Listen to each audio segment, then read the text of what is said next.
Without further ado, please welcome Ryan Spoon.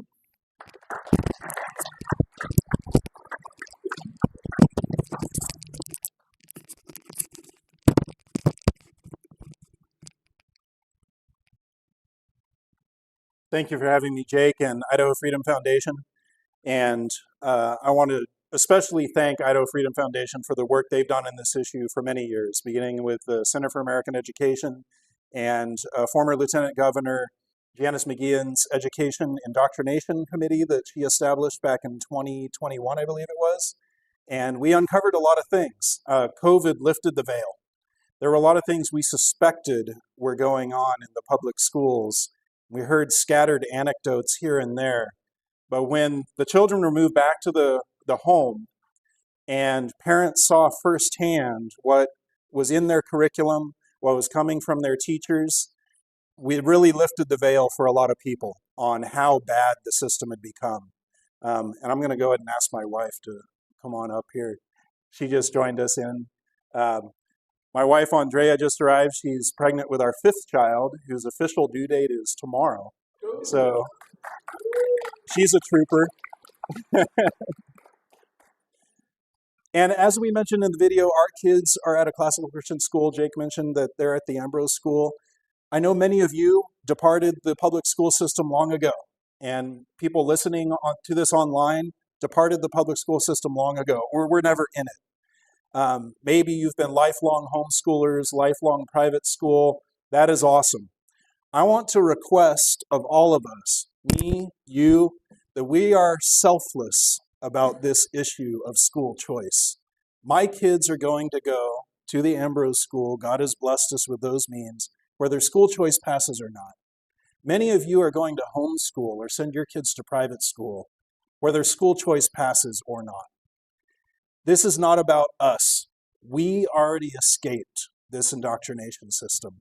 I would like you to be selfless and think about the 95% of other school children that are still trapped inside the public school or think that they are hopelessly trapped inside the public school. Because if we don't get them out, it doesn't matter how good we educate our own children.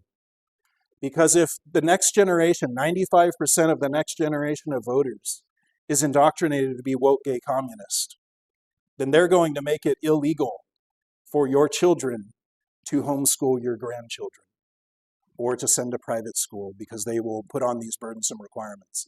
We have to get those out or we will be overwhelmed by the tidal wave that is coming for us. So I would ask you, don't make this about you. If you see deficiencies in legislation that, oh, this doesn't cater to my need, if you're already out, put that aside. Think about the other people that would like to get out and feel that they can't, and figure out a way to help them. And let's also not let the perfect be the enemy of the good.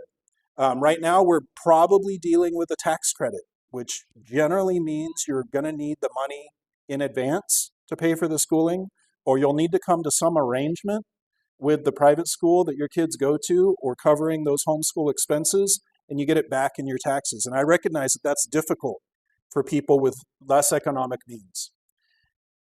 We will fix that over time. Let's get a certain percentage out, and then legislators will hear from 10,000, 20,000, 50,000 school children, their constituents with children that say, this legislation allowed our kids to get out, and we're thankful for that. And we will have momentum to then provide an outlet for the people that couldn't get out, that feel that they couldn't front those costs. Or you will see private organizations that set up scholarships or schools that have a scholarship program that allow them to collect that money midway through the year when these parents get their tax returns.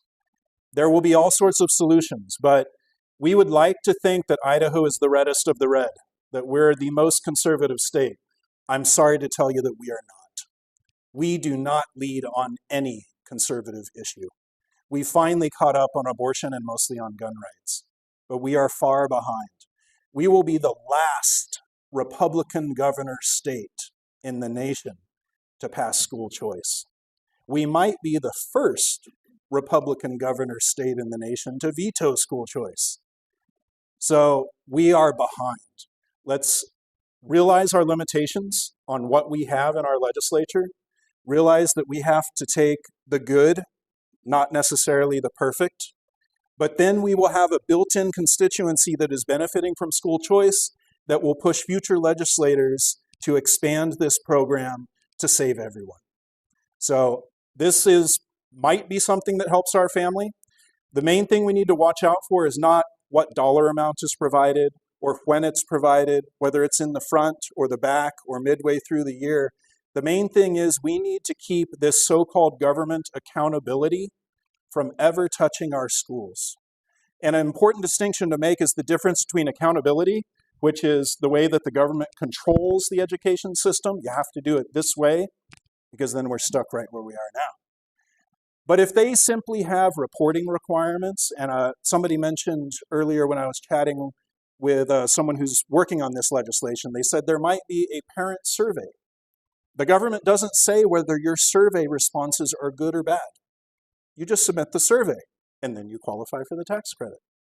If you want to say, this is working for us, you still qualify for the tax credit. Or if you have to keep receipts just in case there's an audit.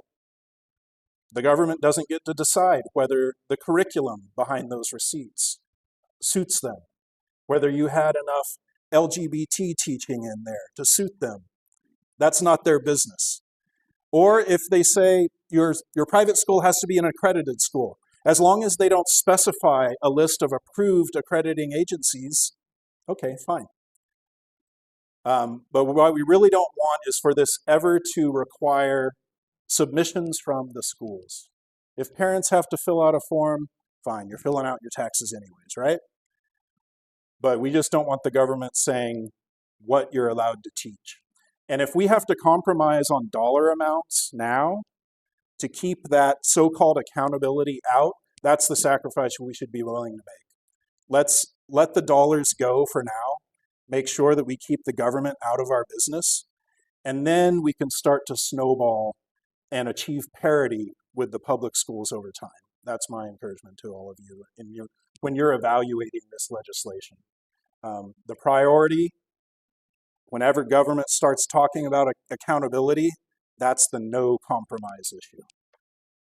But how this has helped our family, it won't change for our family. But like I said, it's not about us. It's about everybody else.